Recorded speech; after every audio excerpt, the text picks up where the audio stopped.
Riekkolan ja ota sitten tämän loppuhuipennuksen. Kiitoksia Merju.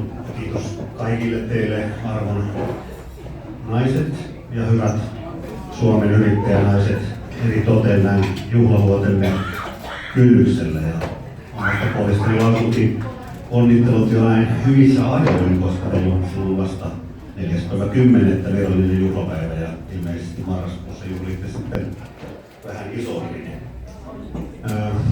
Alueellisesti tosiaan olen tällä alueella vastuussa tästä lähivakuutustoiminnasta ja tuolle Halisen Tiinalle sanoisin, että olet ihan oikeassa meistä miehistä puheessasi. Ja puhe oli muutenkin kyllä hieno. Teemme myöskin yhteistyötä arjessa, niin kuin aika monen muunkin hämeenlinnalaisen tai lähikunnan myöskin loimaalaisten kanssa ollaan jossakin tekemissä vielä historian kautta. Mutta itse tähän tärkeimpään tehtävään.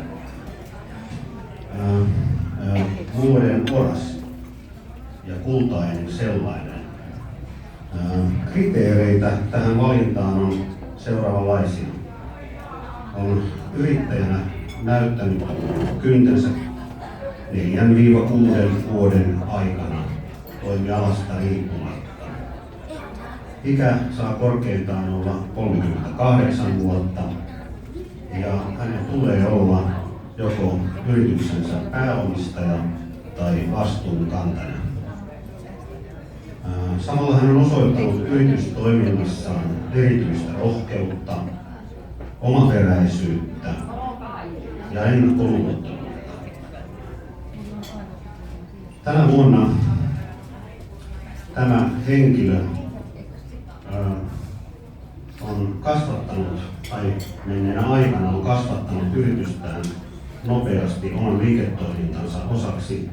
Lisäksi hän on kehittänyt yrityksensä palvelupalettia rohkeasti osoittaen poikkeuksellista innovatiivisuutta, omaperäisyyttä sekä ennakkoluulottomuutta. Yrityksen pääomistajana hänellä on erityinen vahvuus markkinointiviestinnässä ja eri monikanavaisuudessa toimintansa osalta. Ja tämä vuoden kultainen oras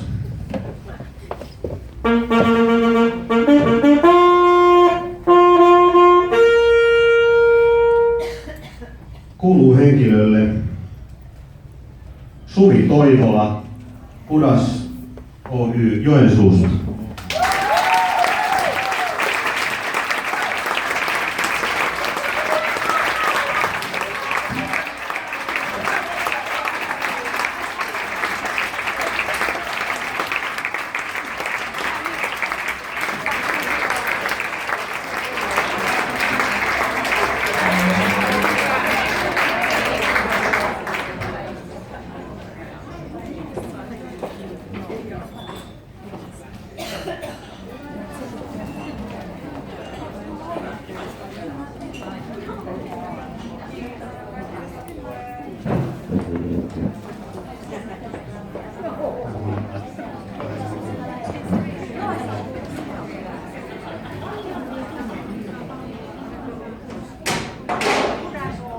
Tuliko kiitokset tässä vaiheessa? No niin. Vähän oikeasti on hurjan ihana olla tässä, just nyt tässä hetkessä. Mutta on oikeasti aika kuumottavaa olla niin kuin koko illan viimeinen se, niin kuin se grande ylläri, että kukaan ei tiedä kuka se on.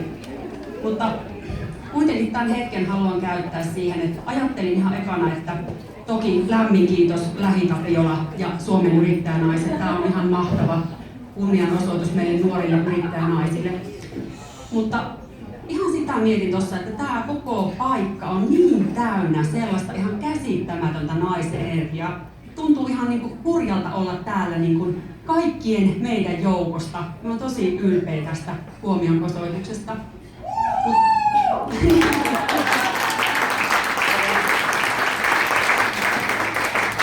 Ajattelin kuitenkin pikkasen, vaikka ollaan ehkä monet tosi väsyneitä tämmöisen pitkän, tiukan setin jälkeen, niin ne kuitenkin pikkasen haastaisin teitä jokaista. niin laittakaahan joka Iikka nyt silmät hetkeksi kiinni. Ja nyt kun te olette siinä, te olette kaikki yrittäjiä tai yrittäjähenkisiä, niin ajatelkaa teille itselle yksi unelma. Te olette ehkä toteuttanut sen unelman jo aiemmin tai olette sitä toteuttamassa. Se voi olla myöskin sellainen yksinkertainen tavoite. Niin ajatelkaa sitä ja painakaa sen nyt sinne oikein syvälle kaaliin, niin kuin meillä päin Pohjois-Karjalassa sanotaan. Ja tänä iltana, nyt saatte avata silmät, niin tänä iltana kun menette nukkumaan, niin kirjoittakaa se asia ylös. Koska näin kävi mulle silloin, kun minä lähdin 3,5 vuotta sitten yrittäjäksi, niin minä tyttö päätin, että mulla on 3 tavoitetta, joita minä lähden tavoittelemaan. Ja tosiaan läksin ihan oikeasti EU-hankehallinnon työstä, paperipinon alta liiskautumasta, lähdin yrittäjäksi siivousalalle. Eli mä oon siivousalan yrittäjä ja meillä on myöskin pesula. Ja mun tavoitteena oli tässä pienessä puheessani vähän haastaa teitä ennakkoluuloilta myöskin siihen siivousalaan. Ja minä haluan jakaa teille yhden mun henkilökohtaisen tarinan, mikä mun mielestä kuvastaa ihan älyttömän hyvin sitä, että mikä on meidän ajatus siivousalasta ja siivoustyöntekijöistä.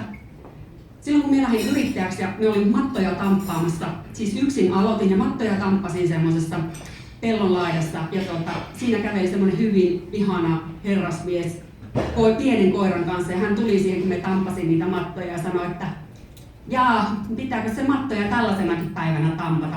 Oli sellainen vähän niin kuin harmaa päivä. Ja sanoin, että joo, itse asiassa, että ihan kaikkina päivinä on tosi hyvä tampata mattoja. Että aina on hyvä saa tampata mattoja. Siihen se äijä sitten tokasi näin, että voi, silloin kun sinä olit hurvittelemassa, kun olisit ollut koulun penkillä, niin sun ei tarvitse siivota. Oli se, että okei, joo, kiitos, mutta ihan puhtaasta ilosta ja omasta halusta teen tätä työtä. Et ei siinä mitään. No, kuitenkin se vähän jäi kaivelemaan se ajatus, että niinpä, että jos olisin ollut koulun penkillä, niin mitähän minusta sitten olisi tullut. Menin sisälle mattojen kanssa ja hetken päästä tulin hakemaan toista mattoa ja se mies oli vielä siinä sen mun asiakkaan kanssa koiraa ulkoiluttamaan. Minä menin sille miehelle ja kysyin, että anteeksi vaan hyvä herra, että mun täytyy nyt pikkusen tarkentaa sinun kysymystä, että mitä sinä olisit odottanut, että minä olisin opiskellut? Olisitko vaatinut tohtorin tutkintoa? Kun eikö se kuitenkin riitä, että minulla on kaupallisen alan englanninkielinen tutkinto, puhun uutta kieltä sujuvasti ja olen 4 pitkää pätkää opiskellut ulkomailla ja tehnyt töitä. Että eikö se riitä? No, voitte arvata mikä oli tämän äijän ilme. Hän alkoi äänkyttää, voi sentään, minunkin asiakkaani tarvitsevat siivoojia ja varmasti suosittelen sinun yritystäsi.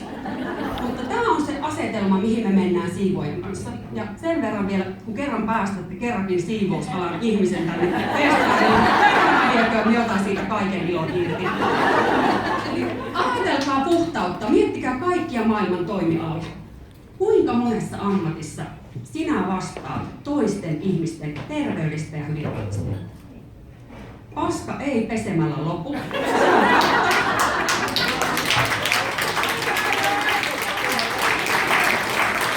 Mutta puhtaus on meille niin tärkeä meidän hyvinvoinnille, että me oikeasti voidaan pahoin ja sairastutaan, jos me ei hoideta puhtaudesta. Ja se on niitä arjen tärkeimpiä asioita, että jokainen tiedätte, joka ikinen sinä siellä tiedät, että miltä tuntuu mennä puhtaaseen kotiin ja pyörähtää puhtaisilla kannalla. Sitten vielä jaan ajatuksia myöskin siitä menestyksestä. Tämä on älyttömän ihana kunnianosoitus. Minä näen, että tämä on koko meidän puhtausalalle, kaikille meille, jotka ovat siivoustyötä tehneet tai pesulastöitä tehneet. Tämä on kaikille meille huomionosoitus. Mutta minun mielestä se menestysasia, se on todella hienoa, että tulee huomatuksi. Mutta minä ajattelen tässä, kun olen kuunnellut tänä päivänä näitä tarinoita, niin menestystä ei tehdä tässä hetkessä. Se tehdään joka ikinen päivä siellä arjessa. Silloin kun paskaa tulee niskaan, ihan tuutista ja on niitä vastoinkäymisiä ja kun on itku herkässä ja on vaikeaa, niin me joka viikko tiedetään, että se on helvetin vaikeaa välillä. Niin ne hetket, niistä pitää vaan mennä yli ja jatkaa, mutta muistaa miksi on aloittanut. Ja se menestys on se juttu, että se on siellä arjessa rakennettava joka ikinen päivä. Mutta sitten vielä ne viralliset kiitokset. Me en tietenkään ole tehnyt tätä yksin. Siis niin kuin tiedetään joka ikinen, että tämä verkosto esimerkiksi tässä on hyvä todistus siitä, että mitä tapahtuu silloin, kun sinä tunnet paljon ihmisiä ja saat jakaa sitä arkea niiden ihmisten kanssa. Minä en todellakaan seisoisi tässä yksin, jos minä olisin yksin kaiken tehnyt. Okei, minä olen yksin lähtenyt liikkeelle, mutta se, että minulla on tällä hetkellä 30 ihmistä yli siinä ympärillä. Se on niin kova juttu ja me heidän kanssa jaan joka päivä sen arjen. Ja tärkeimpänä kaikesta, mulla on tällä hetkellä myöskin yhtiökumppani. Lappalaisen Eeva-Leena on se henkilö, jota minä haluan niin koko sydänjuuriani myöten kiittää, koska Eeva oli silloin alussa 20 vuoden kokemuksella mulle sellainen takapakki, jota minä aina hätäpäissäni soiteksi, että millä tämä asiakkaan lattia lähtee puhtaaksi, minä en osaa tätä pestä. Silloin aluksi, kun minä aloitin, minä olen todella tullut toimistosta ja lähtenyt sille toimialalle yrittäjäksi, josta minä en ole koskaan periaatteessa päivääkäs siivoajana tai siistijänä tehnyt töitä. Mutta Eeva-Leena on ykköstykki minun elämässä työssä ja sitten meidän työntekijät. Meillä on aivan huikeat naiset ja miehet töissä. Me saan olla niin iloinen, että meidän yritys on ollut niin vetovoimainen, että me ollaan saatu tosi huippuja yhteen töihin. Sitten meidän yhteistyökumppanit, joiden kanssa kaikki se on ollut mahdollista. Tarvitaan kirjanpitäjää, tarvitaan lakimiestä, tarvitaan konsulttia, tarvitaan tosi monen alan ihmisiä. Niin joka ikinen Iikka, jonka minä olen kohdannut siitä asti, kun minä olen syntynyt Tohmajärvellä vuonna 1983, niin joka ikisellä ihmisellä on siihen oma osuutensa. Ja tänäkin päivänä ihania ihmisiä on tavannut ja minä olen niin kiitollinen joka ikisestä kohtaamisesta. Minä olen aina sanonut, että jokaisella kohtaamisella on merkitys. Joka ikisellä. Kun te tapaatte ihmisen vaikka kadulla ja joku katsoo sinua puolivillaisesti vinoon, silläkin on merkitys. Koska myöskin niiden hankalien ihmisten tai vaikeiden ihmissuhteiden tai kohtaamisten takia niin meillä on mahdollisuus kasvaa. Minä ajattelen, että vaan kivun kautta voi syntyä uutta ja tulla jotakin mahtavaa, uudenlaista, jota me voidaan sitten elämässä kokea. Joo, mutta ei siinä vielä kaikki asiakkaat. Älkää vielä, kun me ollaan annettu 15 minuuttia, sitä vaikka 7 minuuttia. Alusta ei ole niin tylsää, että ranteet auki vaan kaikilta. Joo, mutta asiakkaat on yksi, totta kai, jokaisessa bisneksessä. Ja tänä päivänä tajusin sen ja olen sen tajunnut aina, että ihan turha on lähteä sellaiselle alalle yrittäjäksi, jossa ei asiakkaita. Tai sitten on niin grande jutusta kyse, että voi luoda sen itse sen kysyä. Mutta asiakkaita ilman ei tultaisi toimeen. Ja sitten kun kerran olen päässyt tähän valokeilaan, niin äiti ja issähän se pitää kiinni. Ne on antanut mulle ihan älyttömän ihanat eväät elämälle. Ja myöskin Elli mummu, joka on aina ollut niin viisas sanonut, että Suvi kuule, siellä kun uskot itteesi, josta voi tulla vaikka mitä. Ja siltä musta itsestäkin tuntuu. Ja sitten tietysti viimeisenä tulee aina ne kaikista rakkaammat mun puoliso Olli ja mun ihana ekaluokkalainen poika Onni, niin ne on niin kuin kaikista tärkeimmät siellä niin kuin pirsikat kakun päällä. Toki ne on ehkä vaan viime vuosina ehkä kaikista vähäisimmälle joutunut, kun on mennyt työssä niin paljon, mutta olen tosi iloinen tästä hetkestä ja päätän sen siihen sanaan, että motto on aina se, että jatka, mutta muista miksi aloitit. Kiitos.